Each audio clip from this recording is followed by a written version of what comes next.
everybody. I'm Mo. And I'm Katie, and this is The Mo and Katie Show. We're two friends from two different worlds, coming together in harmony for one podcast.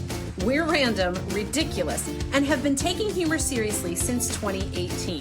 Each week, we'll share two positive news stories, a quirky fact, today's weird holiday, a shared experience, and we may even play a game. All while punning the crap out of each other. No, you can't say that. Fine. It's The Mo and Katie Show. Gratitude, humor, positivity. Hey, everybody. I'm Mo. And I'm Katie, and this is the Mo and Katie Show. Guys, I am so excited because we have a setup that rivals no other setup we've ever done before. I don't think that's a good thing. Oh, my Lord. Yeah, so... Tell them where you are, Mo. Well, the short version is I'm at the Grand Canyon. The longer version is... First, I was in the RV with no Wi-Fi and bad cell signal. So I went to the Yavapai Lodge, and there were kids screaming, people whistling, there was Asian languages, there was all sorts of things going on, and a bad Wi-Fi signal. I am currently out in the car. It is, now it's 23 degrees. I have the engine running. I am plugged in. I am USB'd in. And I look a bit like a creeper. So people are walking by, eyeing me suspiciously, as they should. And we are on FaceTime. So, yes. Yeah. So that's why we don't have a video podcast today, because you're getting what you get, because I'm at the Grand Canyon, period. That's it. I love because I'm at the Grand Canyon sounds so like something someone would make up. Like, where are you? Oh, I'm at the Grand Canyon. No, she's literally at the Grand Canyon, everybody. I love it. What a way to do our first February show.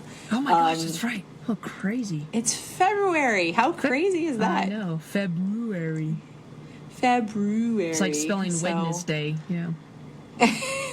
So, and man, have we had some winter. We have had some winter weather. Yeah. So happy, shortest month of the year, everybody. Yeah. We know you're jealous that you're not at I know I'm certainly jealous I'm not at the Grand Canyon because it looks like it's gorgeous. So Mo has been doing an amazing road trip out west, Arizona. You know, and I think, Mo, we should maybe follow up on the podcast that went out last week because... that's what happens when you lose our password login. Sorry. I got zero sympathy for you, so... Pelican is the state capital of Louisiana. The pecan I think cowboy hat was my favorite. Yeah, exactly. And I apologize to our listeners. I had planned a rebuttal, but I actually did a very last-minute trip to Ohio last weekend to celebrate an important milestone for my family. My dad retired after playing the pipe organ as a church organist for 64 years. That's crazy. And That's he had awesome. his very last Sunday, and it was kind of a last-minute decision that I flew in. My sister drove up from Nashville, and we were able to be there, and it was very special. My dad is not a person about whom much fuss is made, but but definitely deserving of it. So it was really special. So that kind of... well, I'm glad you have music in your life, because I had a ton of music in my life last night, or not last night, earlier this week. I'm in a time warp, so yeah, earlier this week. I went to the Scottsdale chorus rehearsal earlier this week, and I actually reworked my road trip. So when I knew I was going out to Phoenix, I actually stayed 4 extra days just so that I could go to Scottsdale rehearsal. And Lori was like, "Oh, grab a guest book, you can go on the risers." I'm like, honestly, I just want to watch because I just wanted to see.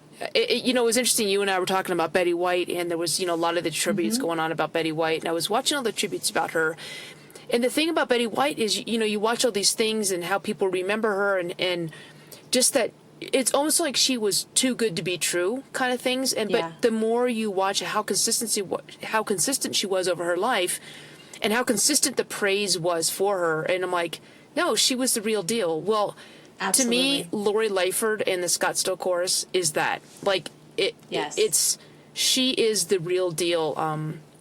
Just the way she leads, and that's what I wanted to watch, and that's what I got to see. So again, if you haven't listened to our episode with Lori Lightford, it's well worth a re-listen, just because she is the real deal, and I adore her and her wife Jana, and I got to watch the two of them work as a leadership team and a partnership, and just the way that they co-led the rehearsal was just it was everything for me to be able to go and see that. So it was just awesome. So I'm kind of excited because I just friend requested Jana on Facebook, and she just accepted my request. So I made some calls. So I'm living my best life there. I have not met Jana yet. Thanks for friends. They are I'm just going to ride your coattails there. So. You know, the two of them are just amazing together, and they're just what they do with the chorus, and just the discipline that the chorus has.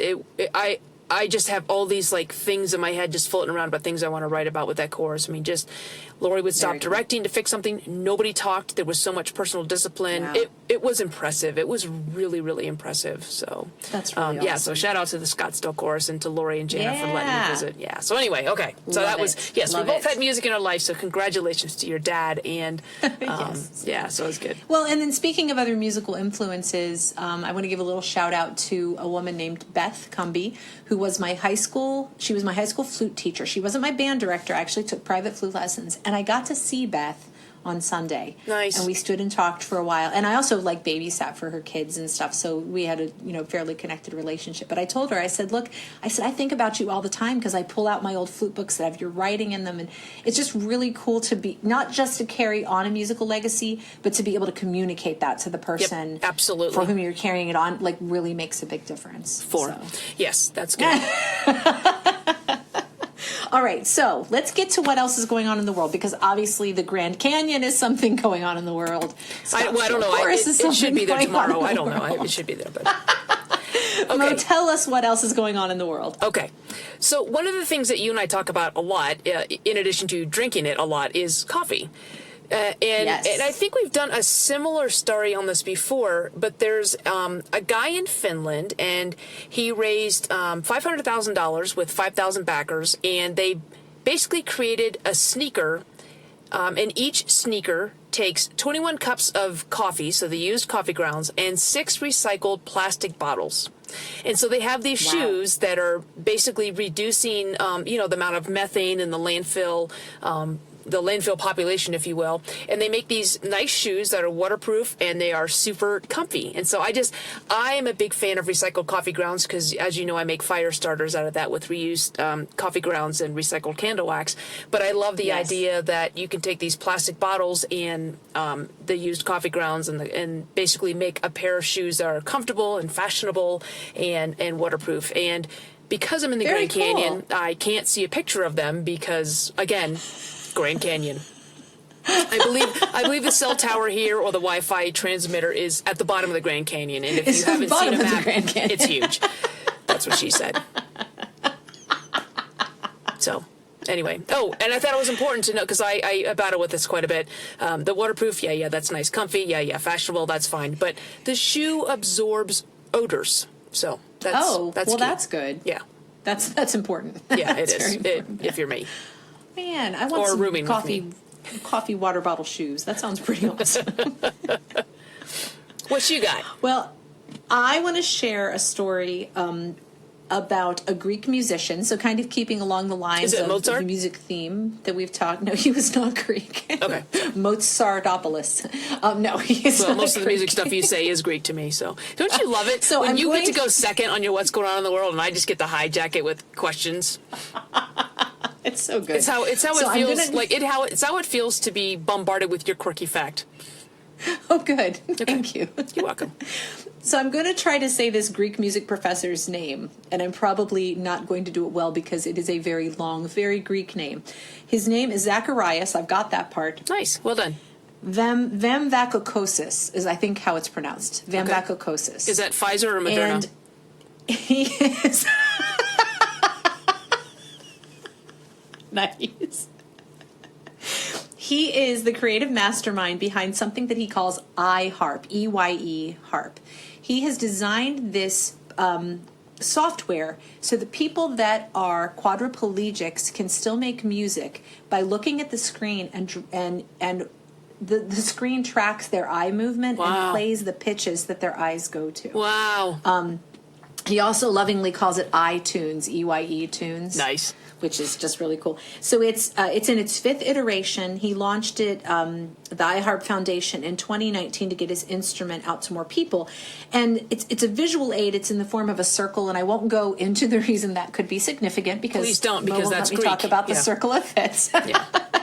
But they said it's kind of like, it almost has a video game kind of feel to it because it comes with scores, like for accuracy and things like that. But Vemvakosis said that playing music is a process that requires studying and having music classes. So if we want to reach many people, we first have to reach the teachers. And so they're getting this out for people to try with students that are disabled so that they can learn to make music as well. Oh, that's really cool. I just love it. I love where people who have differences in their abilities that make them unable to do certain things are able to do that because people are so inventive with technology. Yeah, so, yeah. And music so is thank so you so key. much, and yeah, that's awesome. Professor Zacharias. I think that's really, really cool. What was his last name? I'm sorry. Vemvakosis. Okay. That's what I'm going with. Okay. That's my story. And I'm sticking Nice. to it. I love it. Well, Mo, you are out exploring the United States. You're traveling. My quirky fact has to do with travel. Okay. See, if I'm gonna inundate you with a quirky fact, at least it will be something significant. So, how long do you think it takes a drop of water to travel the entire Mississippi River? You passed over the Mississippi. Who the hell tracks a drop of water? Give me a break. Well, someone did. Oh my God, get a life. I Now, don't come know. on, this is my New Year resolution, my well-researched quirky facts. How Okay. long do you think it takes a drop of water to travel the Mississippi River, Moe? Let's see. During a drought season or rainy season? Just on average.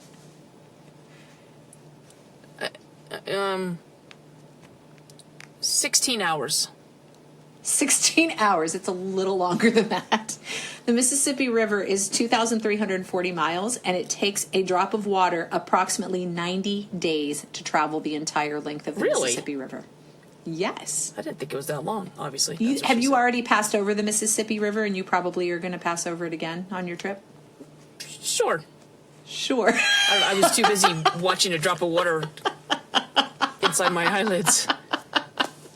Did you know that the Mississippi River is the 3rd largest watershed in the world? Do you like my research? Carrie, Sarah, what do you think of my research? It's amazing. Okay. She answers for you. You're welcome. So anyway, 90 days. So if you take your little paper boat and put it in at the top of the Mississippi River, travel south 90 days later. Wait, for a paper There boat you go. or a drop of water? Well, a drop of water, but wouldn't a paper boat... Anyway, You want to go there? drop of water. Ahoy, matey! All right, save us, Mo. Tell us what today is. I have no transition, so I'm just going to tell you it's National Bubblegum Day. Oh, cool. But this is interesting. So it's not about, it is about bubblegum, but it was basically created by a children's book author, and it was basically a way to raise money for school activities without selling anything. And basically the way it is on February 4th, kids can buy the forbidden privilege of chewing gum for 50 cents. Nice. So they can go and they can chew gum, and they make a donation of 50 cents, and they can smack and chew their bubble gum, hopefully with their mouth closed, unless you don't care about it, like me with misophonia. But anyway, yeah. So this is the day you can violate for a fee the no Nice. gum rule. Did Chew do all that research yourself? I knew you were gonna say that. Do you know what? You are one cool chicklet. Have a hubba bubba day. I got nothing. I know. You're at the Grand Canyon. It's okay. I know. It's just going to be your blanket excuse. My brain and all my punter is with the cell signal at the bottom of the Grand Canyon. Well, since we are talking about sites, and of course you are at one of the most iconic sites, I thought it would be fun today to talk a little bit about what are some of the coolest sightseeing places you've been.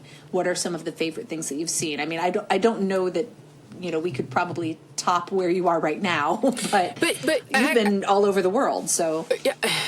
That's Katie's way of saying I get around. So, but you know what? Like I do love the Grand Canyon. I think it is beautiful. It is grandiose. It is awesome in the truest sense of the word. But I am just a big fan of the really, really quirky stuff, and so that's why I'm always on Atlas Obscura. And I'm not saying that I would choose the largest ball of twine over the Grand Canyon, but to me, there's something actually a little bit more appealing than that, because everybody goes to the Grand Canyon, right? So if you're nearby, you go to the Grand Canyon. But like, I'm looking forward to, we missed the Buc-ee's stops on the way out, so I'm looking forward to hitting the Buc-ee's on the way out, on the way back in.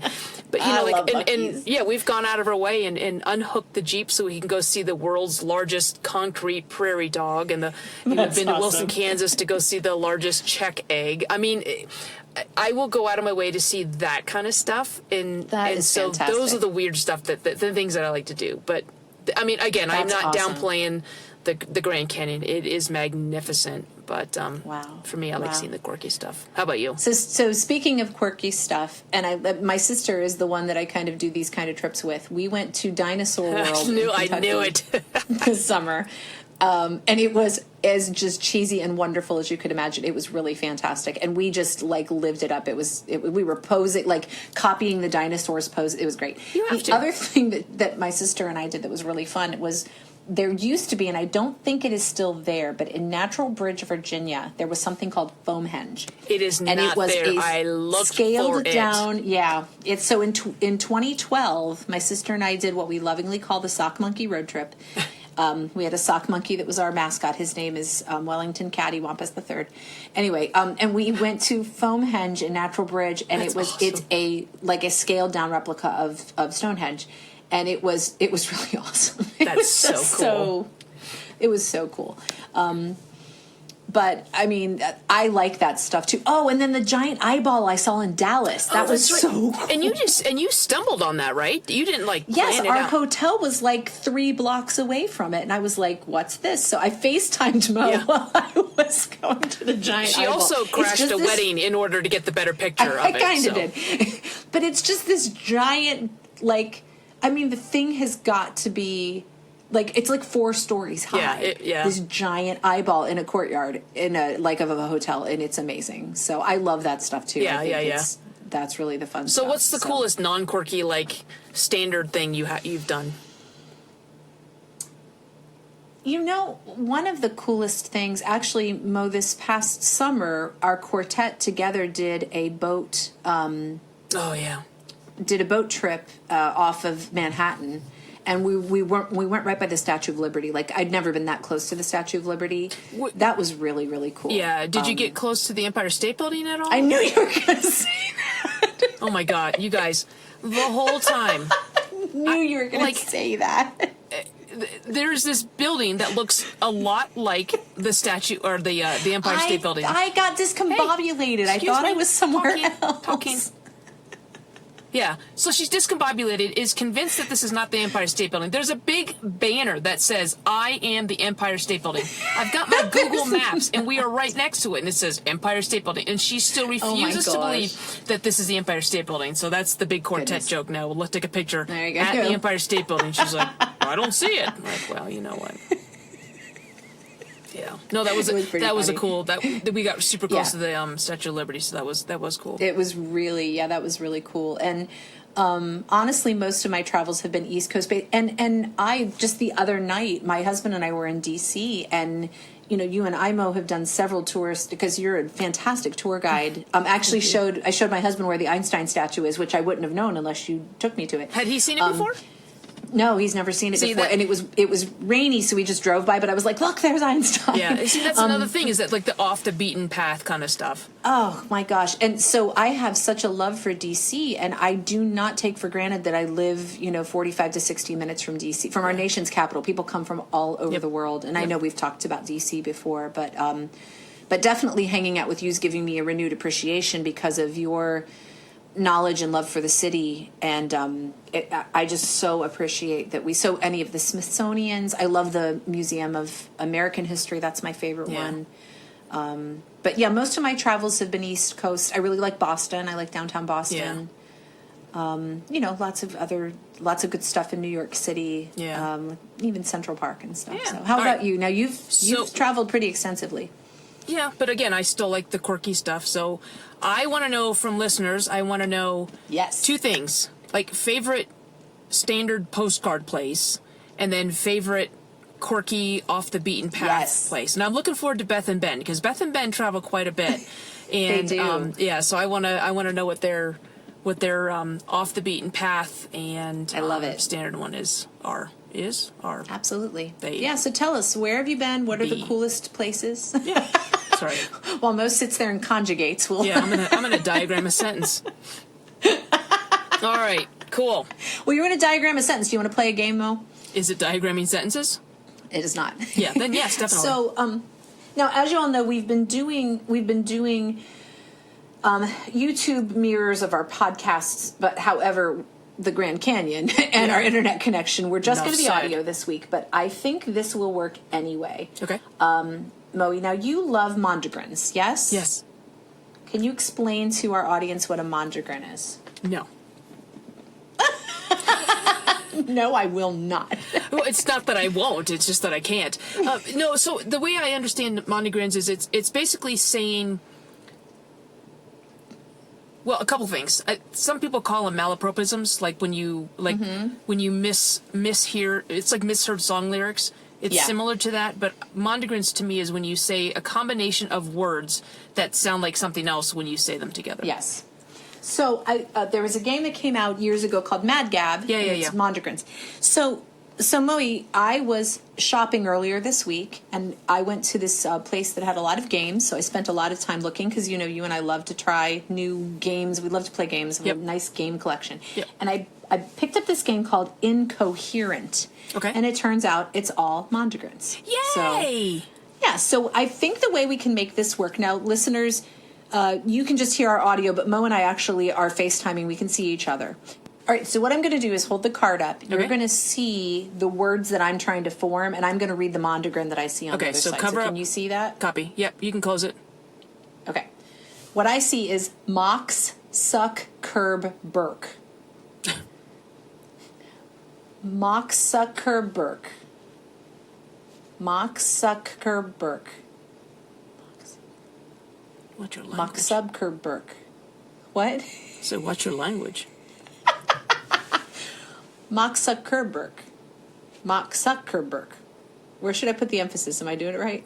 Well, I think if you just keep saying suck, I think that's excellent. Mox, Suck, Curb, Mox, Suck, Curb, Burke. Mark Zuckerberg. Yeah. Let me see what you see. Nice. Let me see what you see. What? Let me see what you see. I see this. Mox. Wow. Is this a pornographic version? Well, some of them are naughty cards, and I didn't pick the naughty cards. Okay. Katie's Now hands, I'm she'll going to get burned. show you. Okay. Now I'm going to show you the mondegren, and Okay. I'm going to see the answer. Okay. Go. Okay. All I see is who. Can you back Okay. up? No, let's do this one. Okay, Such you a ready? tease. Birch, hool, ray, yell, lid, he. Birch, hool, ray, yell, lid, he. Birchel, ray, yell, liddy. Herschel Walker. No. Birchel, ray, yell, liddy. Birch, So the last four words go together faster. ray, liddy. You're putting the wrong emphasis on it. Suck.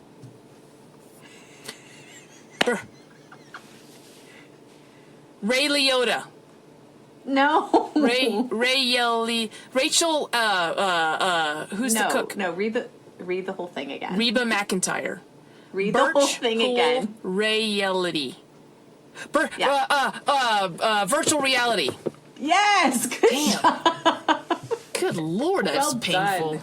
It's a good thing I'm not in the Well Yavapi Lodge All right, because I'd be let's screaming. try one. This will be fun to do again when we do a video Okay. one. Okay. All right. Here's my next one. I'm going to hold it up. I'm not going to look at the answer. Can you see that? You guys, this is gonna be good. Okay, I can see it. Put it down. Egg, straw, hay, elf. Those are my 4 words that I have. She's never gonna get it. Egg, straw, hay, elf. Extra, hay, elf. Egg, straw, hay, elf. She's never gonna get this. You're too pure. Is it naughty? Should I not pick this one? Yeah, you shouldn't do this. Extra, hay, elf. Okay, I'm gonna cut to the chase. What I see, the solution is extra AF, which is extra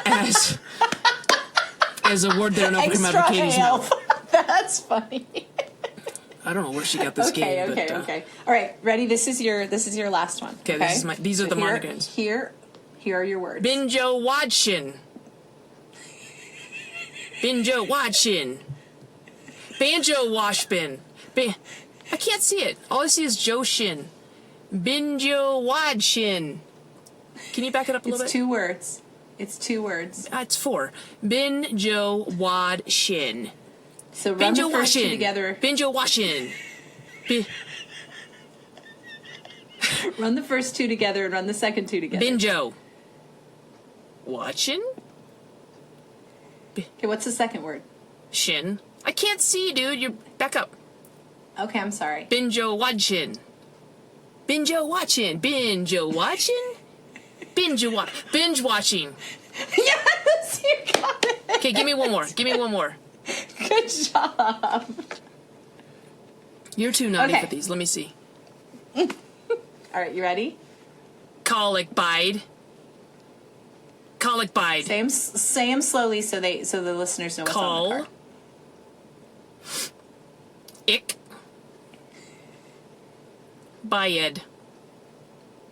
Call. Ick. Bayed. Colic Run the bayed. first 2 together. Run the Click. first 2 words together. Fast. Click. Yes. Click bayed. Clickbait. Yes. Good Yeah, job. these are naughty You're for good you. At these. Yeah. What does the hint say? There's hints The on hint the card. says headliner. Yeah, there's hints, and then there's a definition. What is clickbait? When the title of the article... What does it say? When the title of the article is the only interesting part of the article. So it's like something that gets you to click on it, and there's like no Binjo Wadshin. substance. Binjo watching. We played this with... remember that we played this with our lead, Yeah. Janine. We played with her brother and sister-in-law. Yes. And, well, actually, Miriam was upstairs, we thought sleeping. And, Hi, Miriam. excuse me, yeah. And John was trying. And it was like... the answer was Amazon.com, and he was doing the Amazon, like, and we were getting loud, we were laughing, and Miriam comes down, we're like, oh, Miriam, I'm so sorry we woke you up. She goes, woke you up. You We're didn't so wake me up. She sorry. goes, John, it's Amazon.com. She heard it all the way upstairs. That was awesome. It was so funny. So that is Incohearant. Here, Hear. I like it. Here. Yes. So we'll play that some more, but just a little game for you to play at the Grand Canyon there, Moe, in case you're bored. Yeah. I like monograms. Binjo washing. So, guys, thanks for hanging with us today. And we just, when one of us is away, it would be so easy to call a bye week, but we don't want to because we miss all of you, and we just want to be in your ears. It's fun, and it sets off something my that rhythm sounds less when weird. we're not doing it. Like, I know we had to call bye week last week because I was doing 10-hour days on the road and had, Grand Canyon. But we will make a podcast. That's how committed and how much we love you, listeners. know. We will make a podcast from the Grand Canyon. By God, Binjo watching. Well, Moe, I am very grateful for you, and thank you for making everything work. And I'm grateful for our listeners. And I just Same. want to share a gratitude quote today. This is a quote from Jim Rohn. Learn to be thankful for what you already have while you pursue all that you want. I like that. Isn't that good? Yep. So it's be grateful, but keep on moving toward those things Yep. that you really want to do. Yep. And definitely believe that. So Yeah. That's so cool. fantastic. Very good. All right. Well, shout out to my classmates, the female classmates from the Air Force Academy. We had a class reunion, which is why I was in Phoenix in the first place. Got to see Carrie Ward and give her tons of squeezes. Yay! And my college roommate Laura was there. And I've threatened her. She's going to relay the threat to her husband, who's a DJ in Iowa, and we're going to crash his morning show.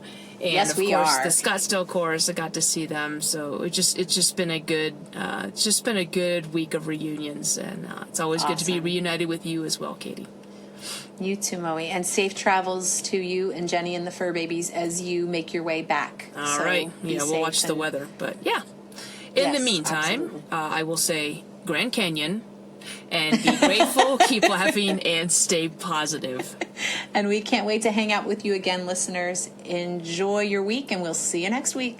Yay! Bye. Okay, bye. If you made it this far, congrats. Woo! You are part of our elite tribe of weirdos, and there aren't too many people who like us like you do. But that's where we need your help. Rate, subscribe, follow, and share this podcast. It's the gift that keeps on giving. Follow us on social media and tag us in any of your Mo and Katie show interactions Because we give you homework. using the hashtag TMKSPod. The Mo and Katie Show has been produced, edited, scripted, recorded, catered, directed, and engineered by Mo and Katie. Our theme song is It Is Fun by HookedSounds.com. Here's wishing you gratitude, humor, and positivity until we see you next time.